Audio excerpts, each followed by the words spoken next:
Découvrir dans cette vidéo, eh bien, un des pièges qui a tendance à pousser les marketeurs de réseau, eh bien, à abandonner. Vous allez voir que ce piège, tout le monde peut l'éviter. Tout marketeur de réseau au monde est pris par ça. Et vous allez voir qu'en fait, il suffit tout simplement de le comprendre pour que vous puissiez l'éviter et que vous puissiez même le surpasser.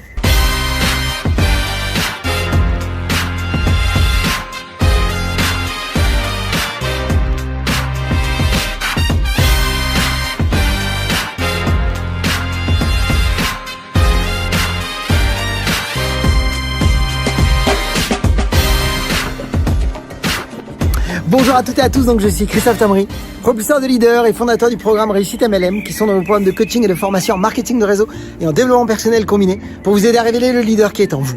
Sachez tout d'abord que si vous allez plus loin, recevoir des vidéos régulièrement pour vous former autant en marketing de réseau qu'à l'utilisation des médias sociaux avec votre compagnie de marketing de réseau. Vous pourriez nous suivre sur notre chaîne YouTube Christophe Tamry et dans le lien au-dessus qui vient d'apparaître ou qui va apparaître, bien sachez que vous pouvez accéder si vous le souhaitez à une webconférence 100% gratuite sur les 4 étapes pour devenir un pro en marketing de réseau et en vivre à 100%. Mais encore une fois, ça c'est vous qui décidez. Donc beaucoup de marketeurs de réseau sont impactés émotionnellement, que ce soit par les échecs, les rejets, ou même des fois par des attentes, des présuppositions qu'ils se sont mis en tête et qu'ils ont exposées à leurs équipes ou à leur upline, et qui les met à défaut parce qu'ils se créent de véritables montagnes russes émotionnelles en eux. Ils s'attendent à des choses géniales et puis finalement, ça fonctionne pas comme c'était prévu et donc ça fait mal. Eh bien, je voudrais vous montrer dans cette vidéo l'importance maintenant non plus de vivre avec des montagnes russes émotionnelles, mais de vivre plutôt avec des vaguelettes émotionnelles. Et de faire que maintenant, eh bien, que ce soit l'échec, le rejet ou les présuppositions, eh bien, vous les mettiez derrière et que vous puissiez foncer droit devant vers votre réussite.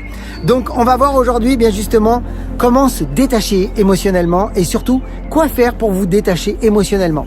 C'est-à-dire comment faire pour garder votre enthousiasme en dépit de tous les revers et de tous les échecs que vous pourriez vivre. Alors, première chose, tout d'abord, émotionnellement, eh bien, on est tous touchés, c'est normal. Que ce soit les échecs, le rejet, ça fait mal, on ne sait pas où ça arrive. Des fois, ça arrive dans les jambes, on s'y attendait pas. Ou alors, des fois, on s'attend à des choses parce qu'on est excité d'un premier rendez-vous avec quelqu'un qui est vraiment enthousiasmé par le projet. Et puis finalement, eh bien, vous commencez à vous enthousiasmer vous aussi, à le raconter même à vos uplines ou à des distributeurs de vos équipes en vous disant, ça y est, j'ai quelqu'un qui va démarrer, ça y est, je sais qu'il démarre demain. Puis en fait, il se passe rien. Et ça fait mal. Donc, quoi faire quand on est dans un bas émotionnel? Quoi faire pour limiter, eh bien, effectivement, ces montagnes russes émotionnelles?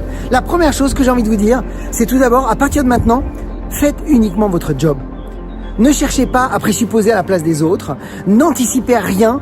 Continuez le mouvement jusqu'au bout.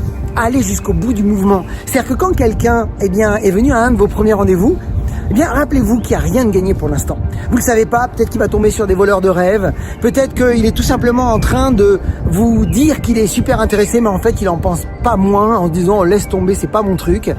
Donc, quoi de mieux que de simplement vous concentrer sur vous, à donner le meilleur de vous. Le meilleur de vous pour que vous puissiez effectivement accompagner déjà vos prospects dans le processus de décision, si effectivement ils ont envie d'aller plus loin. Et puis tout simplement de vous améliorer dans vos présentations, de vous améliorer dans vos invitations, de donner le maximum de chance à des gens de vous rencontrer. Plus vous allez miser sur vous, eh bien plus vous allez avoir de contrôle puisque ça ne dépend que de vous. Les décisions des autres, ce n'est pas votre contrôle, vous n'avez aucun contrôle dessus. Il n'y a rien de plus frustrant que ça. Mais par contre, quand vous avez fait le mouvement jusqu'au bout, puis que malheureusement ça n'a pas été jusqu'au bout, ça vous a amené peut-être un sentiment de rejet parce que le prospect n'est pas intéressé.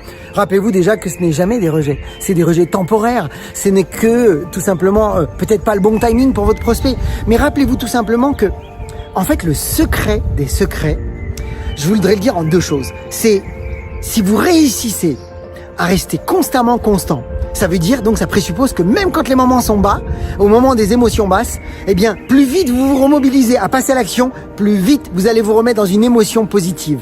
Donc ça veut dire que si vous arrivez à rester constant, écoutez bien ce que je vous dis parce que c'est les 2 secrets.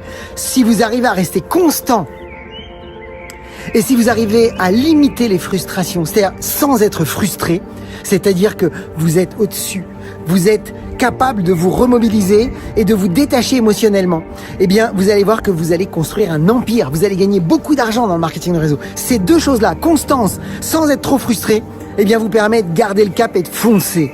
Alors, comment faire pour ça? Eh bien, je vais vous proposer quelques astuces. La première, comme je vous l'ai dit, limitez-vous, arrêtez de présupposer, détachez-vous du résultat, concentrez-vous sur vous d'abord, à donner vraiment le meilleur de vous et à performer. Mais par contre, qu'est-ce que vous pourriez faire pour vous remobiliser? Et je vais vous donner 2 astuces. La première, eh bien, reconnectez-vous. Connectez-vous à vos uplines. Rappelez-vous que quand le moral est bas, appelle tes uplines. Quand le moral est haut, appelle tes downlines. Ça, c'est hyper important. Donc, quand vous êtes dans le bas émotionnel, reconnectez-vous à vos équipes. Allez vous plonger dans un livre sur le marketing de réseau, le développement personnel. Allez regarder des vidéos. Allez vous reformer. Allez tout simplement, dans l'action. L'action règle tous les problèmes. Rappelez-vous de ça. Le deuxième secret, et ça, c'est vraiment important de le garder, c'est que quand des distributeurs sont impactés émotionnellement, gardez toujours à l'esprit que c'est souvent parce qu'il y a un manque de prospection. Rappelez-vous que un manque de prospection amplifie la douleur de l'échec ou du rejet. Mais par contre, quand vous avez un haut niveau de prospection, le haut niveau de prospection règle tous les problèmes émotionnels. Quand vous avez beaucoup de contacts, vous gérez beaucoup mieux et vous êtes beaucoup plus au-dessus de toutes ces sensations, ces émotions qui ont tendance à faire mal et qui souvent, justement, impactent les distributeurs. Ce que vous voulez à partir d'aujourd'hui, c'est faire des petites vaguelettes émotionnelles, de savoir que c'est normal d'avoir des petits moments de haut et de bas, mais par contre, de vous remobiliser le plus vite possible. Rappelez-vous que ce n'est pas au nombre de fois où vous avez des émotions négatives que c'est important, c'est au nombre de temps où vous allez y rester qui est important. Donc, remobilisez-vous, passez à l'action. Et rappelez-vous 2 choses. Si vous arrivez effectivement à rester constant sans être frustré, vous avez gagné. Voilà mes amis, partagez cette vidéo dans les équipes parce que vous savez ça va les aider et parce que ça n'a jamais été le meilleur moment pour réussir dans le marketing de réseau. Pour ma part, j'ai envie de vous dire, comme d'habitude, osez faire ce que vous n'avez jamais fait. Croyez en vous et surtout, agissez pour révéler le leader qui est en vous. À très vite.